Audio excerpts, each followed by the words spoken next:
ಇದೇ ತಿಂಗಳ 15ರಂದು ದಾವಣಗೆರೆ ಠಾಣೆಗೆ ವಿಚಾರಣೆಗೆ ಹಾಜರಾಗುವಂತೆ ನೋಟಿಸ್ನಲ್ಲಿ ತಿಳಿಸಲಾಗಿದೆ.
ದಾವಣಗೆರೆಯಲ್ಲಿ ಜಿಲ್ಲಾಧ್ಯಕ್ಷರ ಪದಗ್ರಹಣ ಸಮಾರಂಭ ನಡೆದಿತ್ತು. ಅದು ಕೂಡ ಬಿಜೆಪಿ ಜಿಲ್ಲಾಧ್ಯಕ್ಷರ ಪದಗ್ರಹಣ ಸಮಾರಂಭ.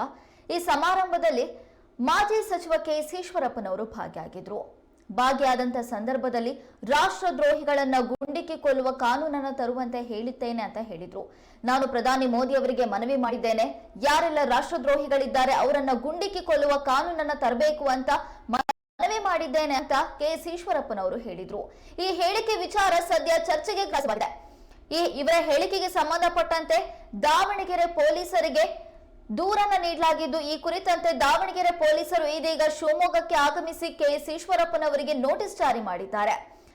ಫೆಬ್ರವರಿ 15ರಂದು ದಾವಣಗೆರೆ ಠಾಣೆಗೆ ಬಂದು ನೀವು ವಿಚಾರಣೆಗೆ ಹಾಜರಾಗಬೇಕು ಅಂತ ನೋಟಿಸ್ನಲ್ಲಿ ತಿಳಿಸಲಾಗಿದೆ. ಅಷ್ಟಕ್ಕೂ ಈ ನೋಟಿಸ್ ಅನ್ನು ಕೊಟ್ಟಿರುವಂತದ್ದು ಪಿಎಸ್ಐ ಲತಾ ಅವರು.